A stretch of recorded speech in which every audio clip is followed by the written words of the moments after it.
Bismillahirrahmanirrahim. Today's video is about blacklisting of suppliers and contractors. Rule 19 of Public Procurement Rules 2004 is related to blacklisting of suppliers and contractors. Blacklisting को हम चार किस्म की categories में तकसीम कर सकते हैं। सबसे पहले कैटेगरी में ब्लैकलिस्टिंग अप टू 10 इयर्स है, सेकंड में अप टू 3 इयर्स है, थर्ड है अप टू 6 मंथ्स और फोर्थ है blacklisting by foreign country, international organisation और अदर फॉरेन इंस्टीट्यूशन। इसको अब डिटेल से देखते हैं कि 10 इयर्स के लिए क्यों और कब किसी सप्लायर या कॉन्ट्रैक्टर को ब्लैकलिस्ट किया जाता है। तो उसका लिए बेस है फ्रॉडुलेंट प्रैक्टिसेस। अगर किसी सप्लायर या कॉन्ट्रैक्टर के खिलाफ फ्रॉडुलेंट प्रैक्टिसेस में इन्वॉल्व होना साबित हो जाए तो उनको 10 साल के लिए ब्लैकलिस्ट किया जा सकता है फॉर एनी पब्लिक प्रोक्यूरमेंट और डिस्पोजल प्रोसीडिंग्स। सेकेंड वन जो है अप टू 3 इयर्स, उसके लिए जो बेस है वो है fails to perform his contractual obligations.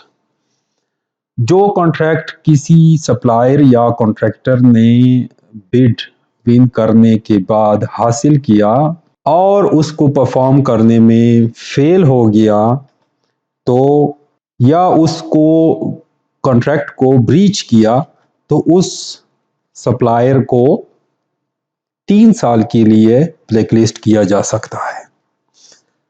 लेकिन इसके लिए जरूरी है कि प्रोक्यूरिंग एजेंसी शैल इनिशिएट सच ब्लैकलिस्टिंग और department proceedings after exhausting the forum of arbitration, provided that such provisions exist in the conditions of contract, and if such failure or breach is covered in the respective dispute settlement clauses of the contract.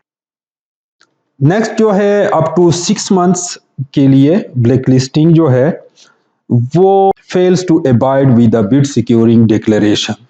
Bid securing declaration को abide ना कर सके और बेशक वो किसी corrupt या fraudulent practice या प्रैक्टिसेस में इन्वॉल्व ना हो, फिर भी उनको 6 मंथ्स के लिए डिबेयर्ड या ब्लैकलिस्ट किया जा सकता है in the respective category of public procurement और disposal proceedings. Bid securing declaration क्या चीज है, एक नजर देखते हैं इसको। Bid securing declaration standard bidding document जो कि पीपीआरए की वेबसाइट पे मौजूद है, उसमें बिड फॉर्म्स में 15 नंबर पे मौजूद है और ये डिक्लेरेशन बिड जमा करने के साथ जमा किया जाता है।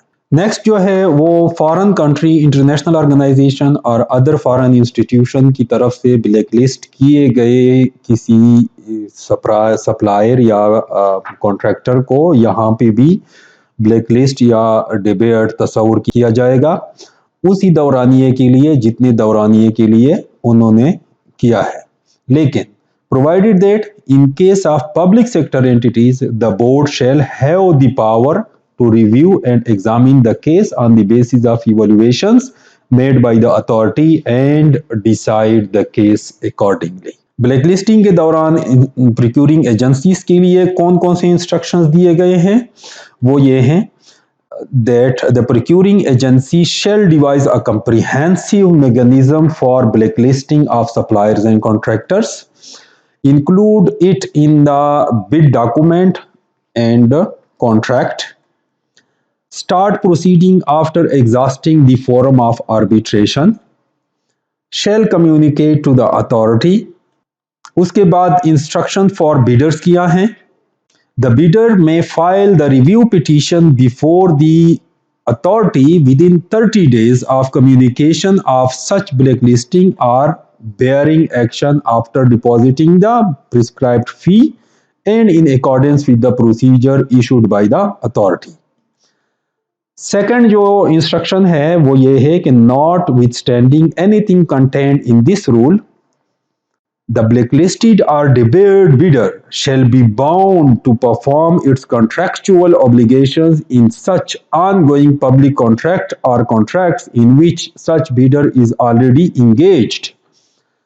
This shall, however, be at the option of respective procuring agency.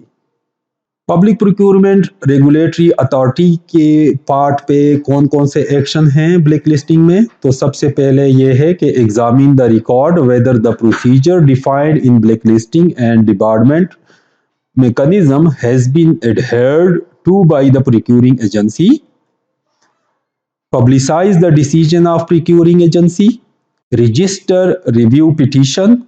Evaluate the case and decide within 90 days of filing of review petition. The decision of the authority shall be considered as final. तो bidding के process में एक दूसरे की help और support करें और funds को बेहतरीन तरीके से इस्तेमाल करने में अपना किरदार अदा करें। पाकिस्तान जिंदाबाद।